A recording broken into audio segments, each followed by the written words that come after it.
ñi ngi kenn koo xam ne dañ ko confiné woon fi nga xam ne moo di Lac Rose ndax dafa bàyyeekoo fi nga xam ne moo di États-Unis mooy nit ñi nga xam ne dañoo jàpp ne ba ñu jógee États-Unis war nañ leen mën a dugal ci fi nga xam ne moo di Lac Rose pour mën leen def test dépistage coronavirus bi sëñ bi est-ce que mën nga ñu expliquer sa situation ak tamit lan moo xew foofu ci Lac Rose. waaw bala may commencer explication Lac Rose bi dama bëgg wax sénégalais yi pour que ñoom ñu xam ni ñun duñ ay étranger ñun ay sénégalais lañ comme ñoom man mii di wax ak yéen man damay liggéey fii nii je suis un cadre de banque bëgguma tudd banque bi pour def publicité sama soxna dafa toll ab diggante médecin traitant bi nga xam ni moom boo koy traité mu daal di may wax ni ma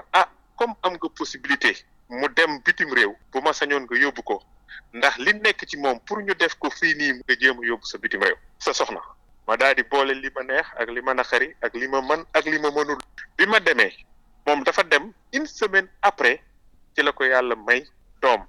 mu am doom boo xam ni 7 mois la am bi mu amee ba médecin yi sauvé ko ba pare médecin traitant bi nekk fii nee na ma lii de laal doon wax donc kii bu ko fi yàlla muccale woon Sénégal gi xëy na di nga ñàkk sa jabar ñàkk sa doom léegi bi loolu amee yàlla mi ñuy dimbali ñu nekk dans de très bonnes conditions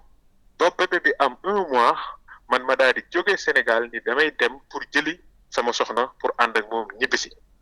man maa ngi quitté Sénégal le 15 mars yegg New York le 16 mars bi ma yeggsee dem ci sama soxna et tout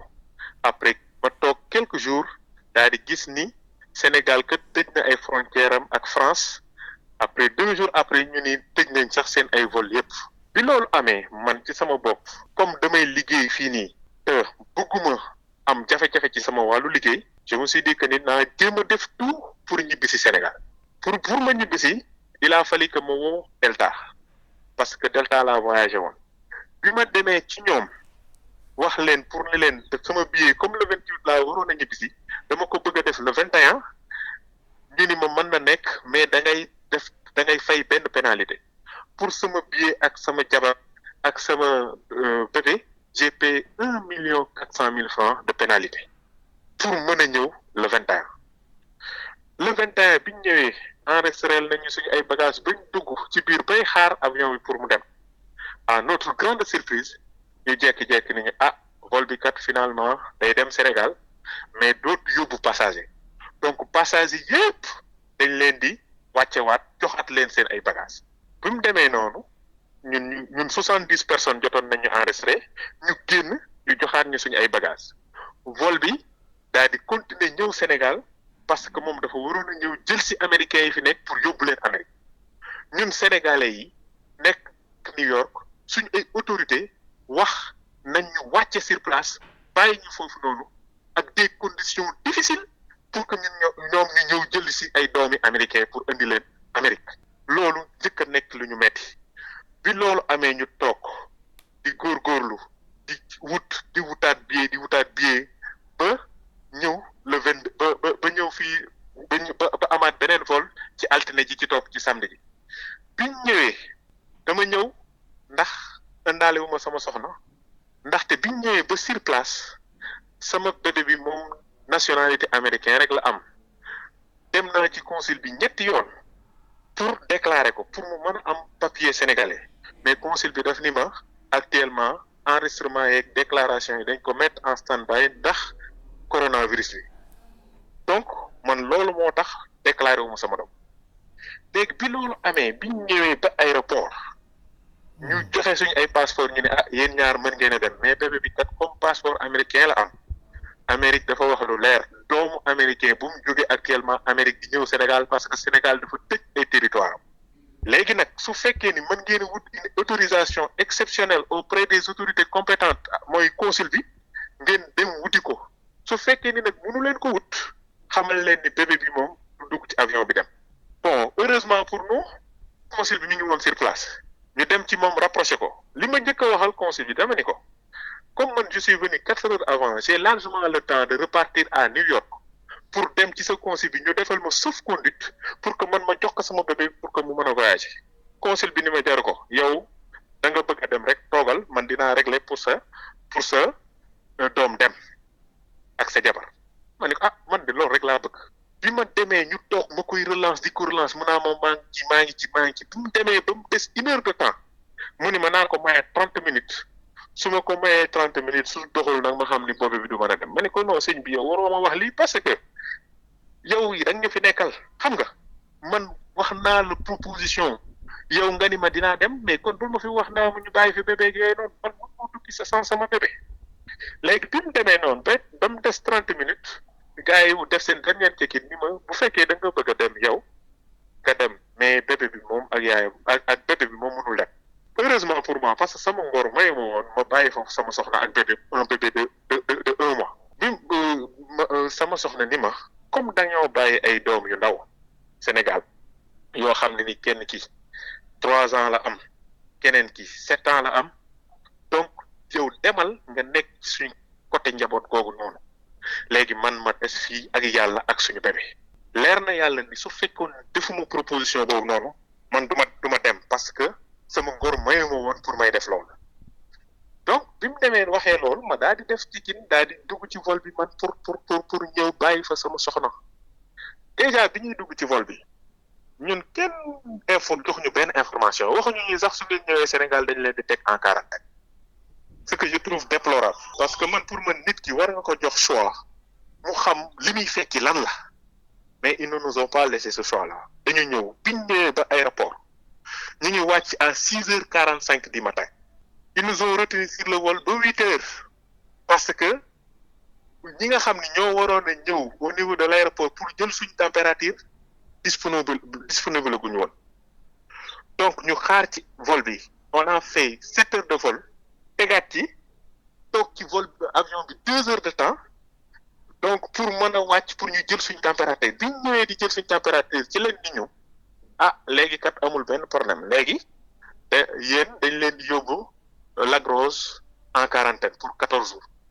ñu ni amul problème ñu génn jël suñu ay bagages il faisait 9 heures de 9 heures ba 11 heures on attend les bus qui doivent nous amener à Lac Rose di toog di xaar ci ñoo xam ne ils ont voyagé pendant presque plus de 10 heures de temps ba tey amul kenn ku wax ak ñun on est en face de nous des gendarmes cagoulés yoo xam ne ni ils ne te placent même pas un mot avec leur mitrailleuse bi mu demee noonu ñu bi 11 heures jotee ñu ne les bus kat ñëw nañ jël leen seen ay bagages ñu jël suñu ay bagages ñu génn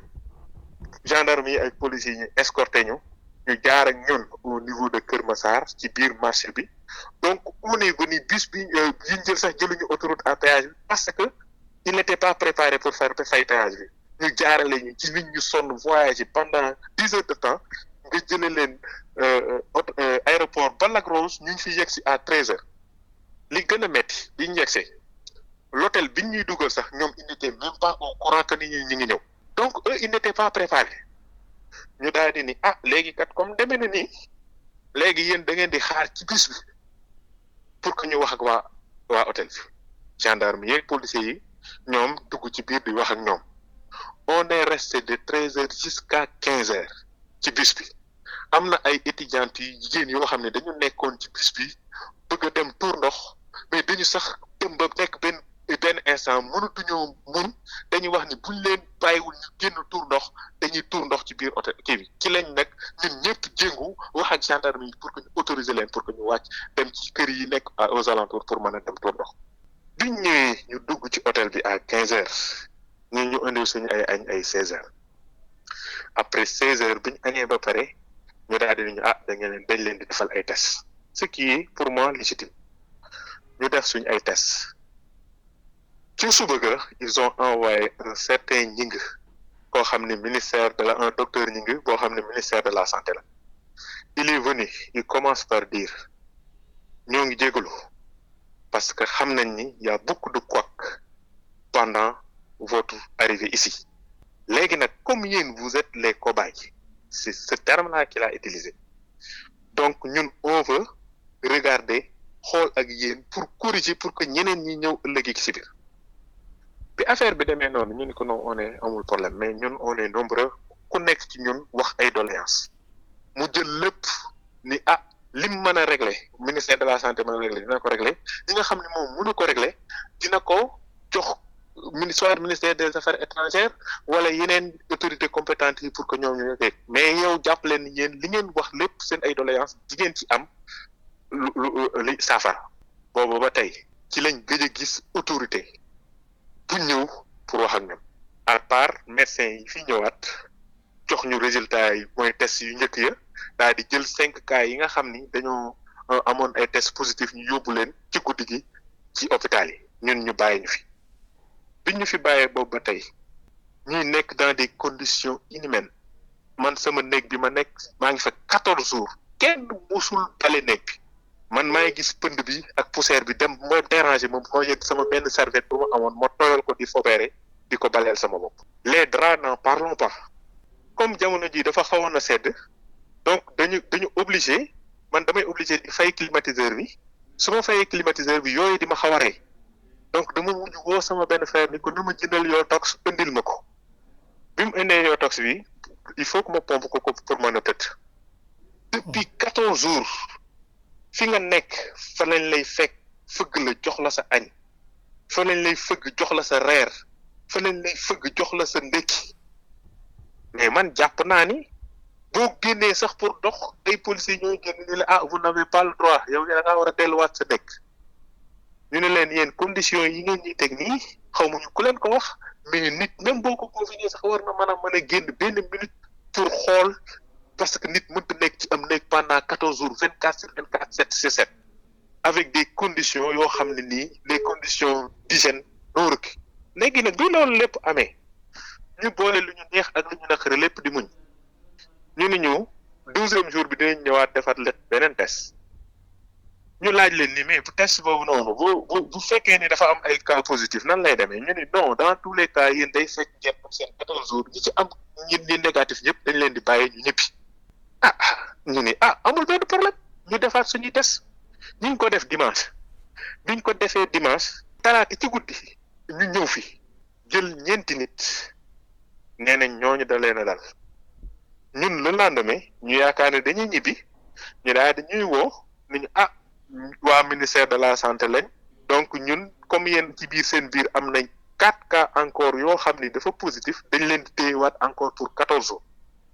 ñu ne leen mais ñun suñu test dafa négatif ñu ne noonu ñi ñu fi bàyyi ñëpp seen ay test dafa négatif nañ jàpp ni seen ay test dafa négatif léegi nag boobu ba tey may waxee ak yow nii tey muy suñ 15e jour fii nii ñoom ci seen bopp ñëwuñu sax sur place pour jox ñu suñ ay résultats téléphone rek lañ ñu woo ni ñu dañ leen di téye pour 14 jours encore supplémentaires bi loolu amee nag ñu ni ci dëgg-dëgg nag bët bi yéen waaye xam na lu bopp attan ñun condition yi ñuy dund ku ko dundoon ñoom bu fekkoon ñi ñuy woo ñoo ngi koy dund duñ fi bëgg a toogaat yeneen 14 jours supplémentaires d'autant plus que ñun def nañ suñu ay test 2 fois de suite mu négatif ça veut dire que ñun dara jotuñu war nañ ñu bàyyi nag ñu jibbi suñu kër parce que ñun tamit dañoo bàyyi ak njaboot koo xam ni dañoo war a dem seeti leen sama kaalaa leen di waxal sama ñaari doom mënuma leen wax sax ni ñëw naa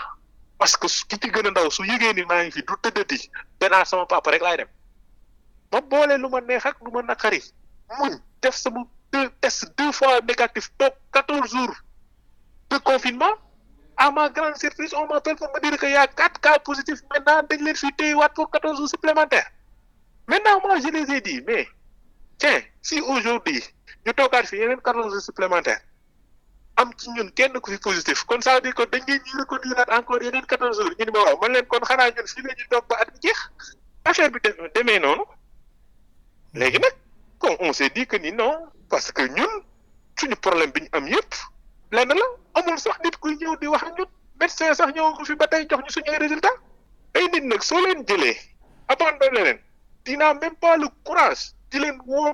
pour ñëw jàkkaarloo ak ñoom jox leen seen ay résultats test di leen ko wax téléphone naa da ngeen di wax da ngeen leen fi toogaat 14 jours ñoom ci seen bopp dinañ xool moyen yéen lañ am pour jéem a xool de façon vraiment légale nan lañ mën a def fii pour jóge fii parce que après tout on est des scientifiques on sait pertinemment que ni nit ku def 2 tests consécutifs mu négatif avec 14 jours de confinement war nga mën a dellu ci sa njaboot. On s'est réunis ensemble on a dit que ni comme ñun kenn nit moo fi mës a ñëw te amoon nañ téléphone am muy le docteur Jingla moi-même j'ai pris la l'attitude de l'appeler moi-même pour lui dire ah docteur ñun de dañoo jaaxle parce que déjà bañ defee suñ test yi ba tey pour man chacun a le droit de l'information xanaa li gën a rafet mooy na ngeen ko defe woon ci bu njëkk ba indi laatal ñu suñu ay résultats xam nga mais boobu ba tey amul kenn ko fi ñëw mu ne ah bon moom léegi zone bii nii moom géreetu ko am na beneen médecin chef boo xam ne moom mooy gérer district Sangalkam kooku noonu en fonction de son planning dina ñëw wax ak ñun loolu la wax mais dans tous les cas moom dina ko woo pour fexe mu jéem fi ñëw ma ne ko mais ñun dañu matal suñu 14 jours man pour man planning nam bu mu war di man di def ñun la ci war a jëkk a boole parce que ñun suñ 14 jours mat nañu waruñu ko fi toogati benn bis léegi bi mu demee noonu après mu ni ma non dans tous les cas dinaa ko woo boobu ba tey ñu ngi leen di déglu kenn déglu ñun tamit ñu woote ni léegi ñun demee comme mat nañ suñ 14 jours nañ génne suñu ay bagages de façon pacifique vraiment pour woon autorités yi ni leen ñoom kat comme yëguñu ñu ñun tamit faalewuñu leen nañ fi jóge ci A par B léegi nag biñ génnee ñoom ils ont appelé les forces de l'ordre ñu ñëw quadriller ak seen renfort tëj taxaw ci bunt bi ñun tamit ñu taxaw jàkkaarloo ak ñoom mais ñun ay responsable lañ nekk ay patriotes kenn gën noo bëgg suñum réew duñ def dara loo xam ne nii dañ ci indi ay jafe-jafe waaye nag nit boo ko bàyyee ci bërëb condition yo nga ko bàyyil dara baaxu ci dara matu ci mais boo ko lam warloo ak yow su ko defee yow war ngaa dellu ba ci moom wax ko nag ni ko ah yow kat lañ la waxoon yépp yow def nga ko peut-être xëy na ñun li ñu warloo woon ak yow ñun ñoo ko matalewul ñu lay jégalu mais nag war nga dellu mais kenn ku nekk ci ñun il est responsable ku jóge fii nii même boo delloo sa kër mais man nga toog nekk en confinement yow sa bopp boo gisee lu la jaaxal comme niñ koy waxee nga woote ci numéro yi ñu joxe ñoom ñu ñëw seet si la te jàpp naa ni loolu lépp lu ci am parce que toog nañ suñ 14 jours def suñ ñaari test la preuve en est que ñi nga xam ne ñoom lañ fi njëkkoon a jëlee mooy 5 personnes ñooñu demoon ñu feebar démb ñett génn na ci ñoom parce que defal nañ leen ay test mu négatif ñu bàyyiwaat leen ñu dem ñun ñi nga xam ni nag dara na jotuñu ñu defal ñu test 2 fois consécutif ñu wax dañu fiy teewaat 14 jours mais au nom de quoi bu fekkee ne dafa am yeneen enjeux yu nekk derrière mais ñoom nañ ñu ko wax ñun on n'est pas des illettrés suñ ñëwee wax ak ñun y a des choses qu'on peut comprendre mais li gën a metti mooy nga bàyyi nit sans sax nga wax ak moom loolu daal moo taxoon man ni vraiment c'est un cri de cœur boo xam ne su ma sañoon dinaa ko waxtaan ak yow. parce que ñëpp gis nañ liggéey bu rafet bi ngay def di ko jëmale ci doomu aadama. jërëjëf bu baax a baax ñu ngi lay sant di la gërëm.